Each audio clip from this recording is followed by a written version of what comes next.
François Corbier, la date de ses obsèques révélée par Jean-Luc Azoulay, mort de Francois Corbier, celui qui a fait chanter Petit et Grand dans le club Dorothée, sera inhumé prochainement.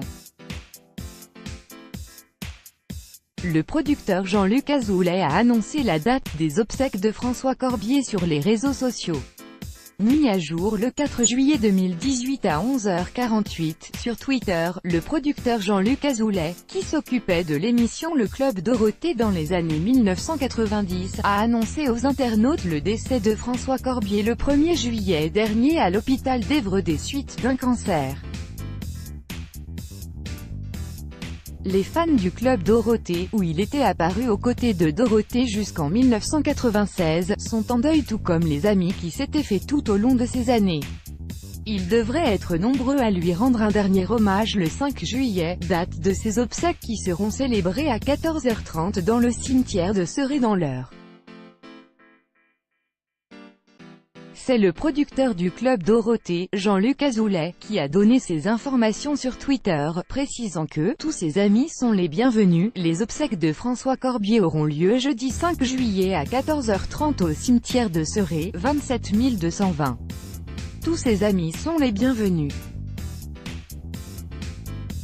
Jean-Luc Azoulay, @JLA777 2 juillet 2018. Le 1er juillet, Azoulay tweetait l'information qui a endeuillé tous les fans de l'émission culte. Corbier nous a quittés cette nuit, qu'il repose en paix au paradis des poètes. Par la suite, c'est Martial Benamou, l'agent artistique de François Corbier, qui a confirmé la nouvelle sur Facebook. L'humour et la chanson étaient ses armes, elles n'ont malheureusement pas été suffisantes face à la maladie. François Corbier nous a quittés ce dimanche matin à 1h25 à Évreux. Son agent a souhaité rester pudique sur la maladie qui rongeait François Corbier. Sur France Info, il a simplement affirmé que Corbier était « gravement malade ». Jean-Luc Azoulay, lui, a expliqué à l'AFP que François Corbier avait succombé à un cancer. Il était pris en charge à l'hôpital d'Évreux dans l'Eure. Le club d'eau, ses galères, ses chansons. Le parcours fou de François Corbier. Voir le dossier sur son compte Facebook. Dorothée a réagi officiellement à l'annonce du décès de son amie. Elle y a partagé une photo d'elle en train d'embrasser son compagnon de route sur la joue. « Notre poète nous a quittés, il nous manquera énormément », a-t-elle dit en partageant sa douleur avec les fans qui la suivent sur le réseau social. Corbier et Dorothée étaient aux côtés de l'animatrice depuis 1982 et Récréa 2 sur Antenne 2 et l'avaient bien sûr suivi quasiment jusqu'à la fin du club Dorothée presque 15 années plus tard. Pour Gala, Dorothée est revenue un peu plus longuement sur son émotion face à la disparition de Corbier. Plus qu'un partenaire, j'ai perdu un ami. Corbier restera à jamais ce poète qui savait aussi bien faire rire qu'émouvoir. Il me manquera énormément. Je pense à sa famille et à ses proches. Les carrières de Dorothée et de Corbier se sont suivies de 1982 à 1996, une longévité qui renforce évidemment la proximité entre l'animatrice et le parolier. Son fils, Wilfried Roux, qui porte donc son véritable patronyme, s'est également exprimé sur Facebook pour parler de sa peine. « Ah, mon petit père, qu'est-ce que tu m'auras fait marrer, aujourd'hui, tu me fais sacrément pleurer, ce n'est pas la première fois mais ça sera la dernière. Même si tu ne le disais pas, ou peu, par pudeur ou par timidité, je sais que tu étais fier de moi, autant que je t'admirais », écrit-il à son père sur le réseau social.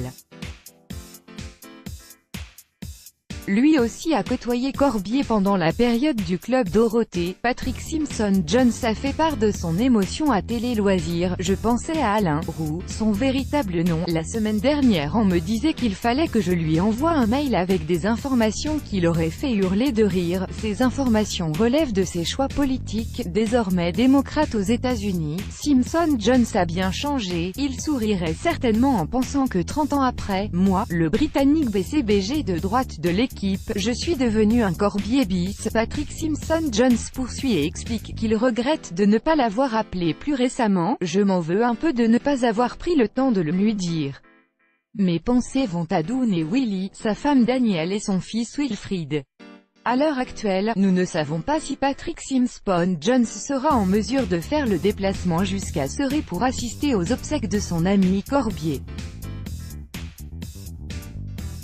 Habitant aux États-Unis, il aura peut-être des difficultés à se rendre en France pour le 5 juillet. Étiqueté « Club Dorothée », Alain Roux, de son vrai nom, avait plusieurs casquettes: chanteur, auteur-compositeur, poète, musicien, guitariste, animateur de télévision et comédien. Né le 17 octobre 1944 à Paris, l'homme a commencé sa carrière à la télévision en 1982, aux côtés de Dorothée sur Antenne 2 dans l'émission « Récré à 2 ». Il a ensuite suivi l'animatrice en 1987 sur TF1 et les téléspectateurs ont pu le retrouver dans l'émission « Club Dorothée ».